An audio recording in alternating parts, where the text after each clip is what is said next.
Fisiología respiratoria, tutor, doctora María Quirós, presentado por doctor Edilberto Vangrieque.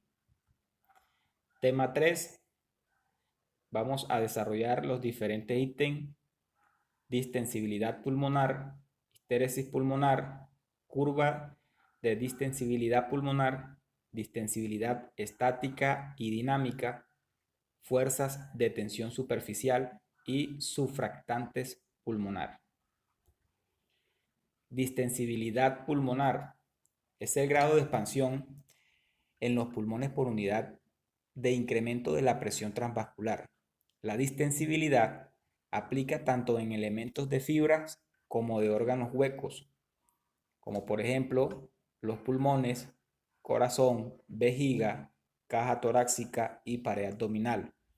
Esta se puede medir a través de una ecuación que es distensibilidad igual a delta volumen sobre delta presión. En esta diapositiva vamos a explicar el diagrama de la distensibilidad pulmonar. Aquí a mi izquierda vemos el diagrama en donde vamos a evaluar las curvas de volumen y de la presión alrededor del pulmón.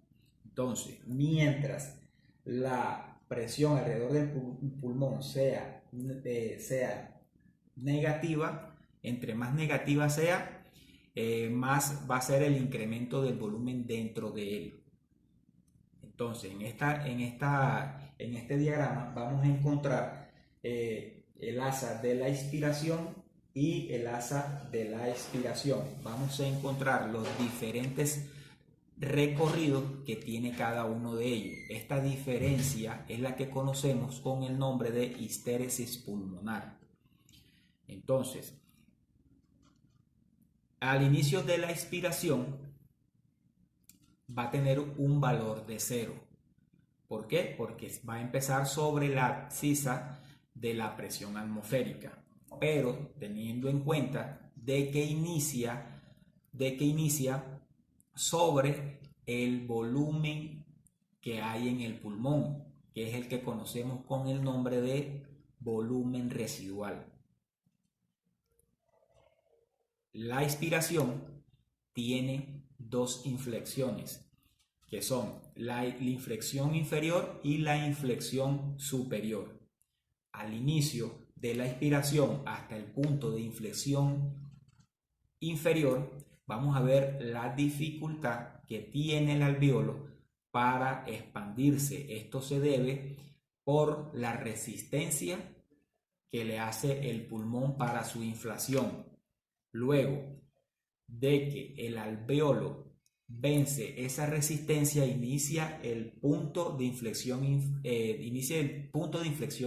inferior hasta llegar al punto de inflexión superior. Esta zona del punto de inflexión inferior a la superior, esta zona es la que conocemos como zona de reclutamiento alveolar.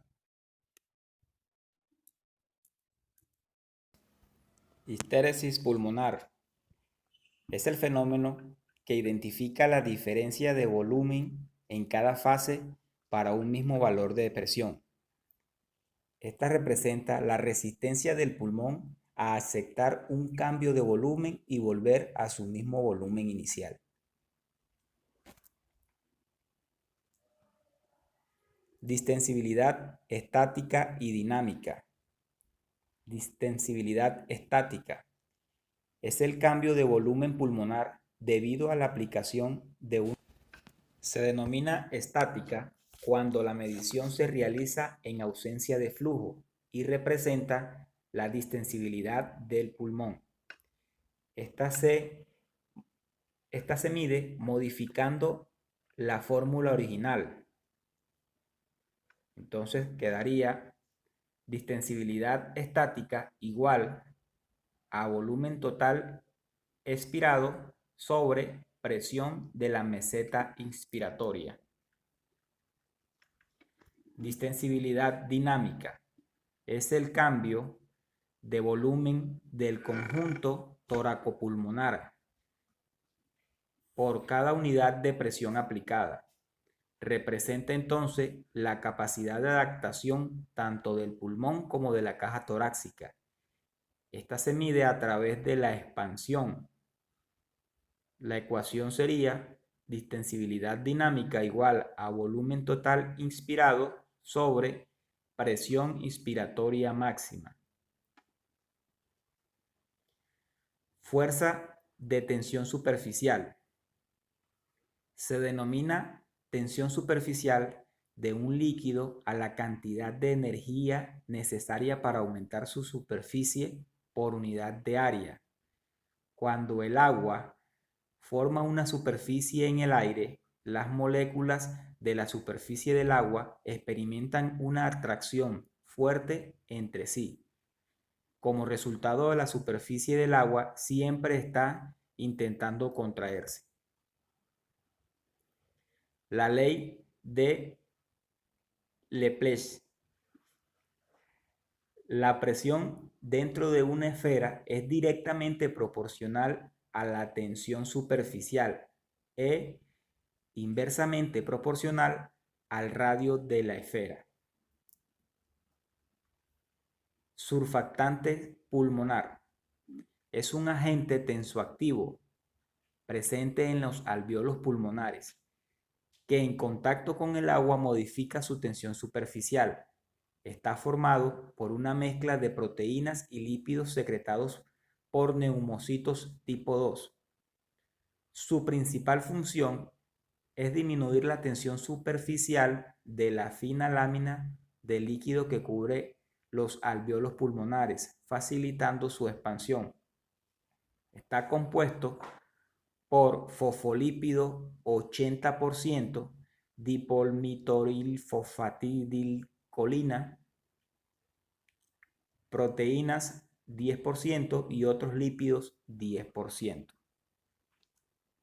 Cumplen dos funciones: disminución durante la inspiración, la tensión superficial en los alvéolos evitando el colapso, y posee funciones inmunológicas de defensa frente a las bacterias y virus patógenos.